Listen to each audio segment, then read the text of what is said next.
So what's going on with the housing market on the Mid-Peninsula in San Mateo County? Welcome to the Monday Morning Market Minute, where I go over the weekly housing inventory report for the Mid-Peninsula in San Mateo County. Hi, I'm Dan Gilmartin, part of the Gilmartin Group, a real estate company in Burlingame, California. It's September 29th, 2025, last Monday of September. Let's get started.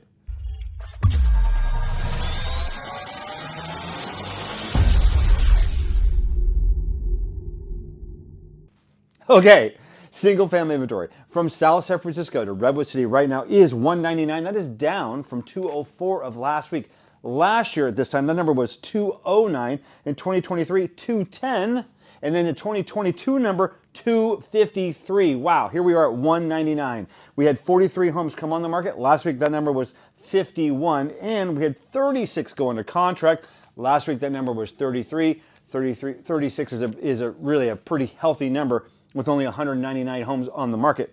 The average days on market for those 36 homes that went into contract was 24 days. But we had one home in San Mateo that literally took 360 days to get into contract. If I pull that out of the study, the days on market for the rest of the homes, the 35, dropped to 14 days. Condominiums and townhomes right now, 219 on the market. That is up from last week's 210. Last year at this time, that number was 188. In 2023, 130. And the 2022 number was 160. Here we are again at 219. We had 26 come on the market. Last week, that number was 19. And here's some better news. We had 14 go into contract. Last week, that number was low at 9. We like to be in the teens or higher, like I've said in the past, in that category. Average days on market for the condominiums that went into contract was 26 days. And the average days on market for the townhomes was 9 days. We did have one condominium that literally took 97 days to get into contract. So I pulled that out. That's where I got the 26. So we also had 9 homes either expire, cancel, withdraw from the marketplace, and we had 29 price reductions. So total from South San Francisco to Redwood City. Single family homes, condominiums, and townhomes. Inventory is 418. That is up slightly from last week's 414. Last year at this time, that number was 397.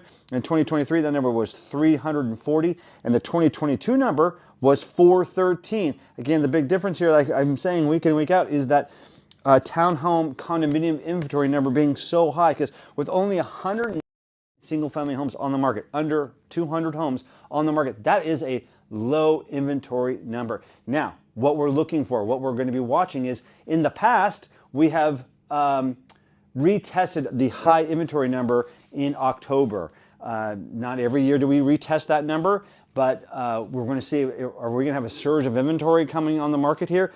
I'm not really quite seeing it at the moment, but with lower interest rates on the horizon, I do believe that may cause some sellers to take advantage of that, because they may want to take advantage of that the rate themselves and to go buy something else. So that could bring more inventory to the market.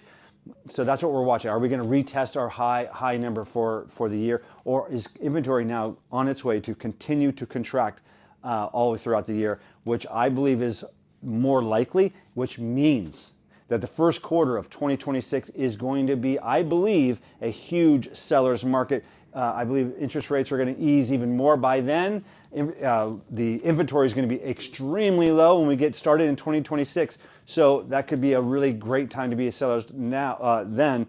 And right now, we have plenty of buyers out there right now trying to take advantage of what's on the marketplace right now. With the advent of interest rates still coming down, maybe buy something now and refinance later, hopefully not having as much competition right now as would be in the first quarter. Time will tell, but we are seeing multiple offers, and I'm also seeing other homes that just didn't price properly and have been on the market for too long. There's some negotiating there. Thanks for listening. Have a great day, and I'll talk to you next week.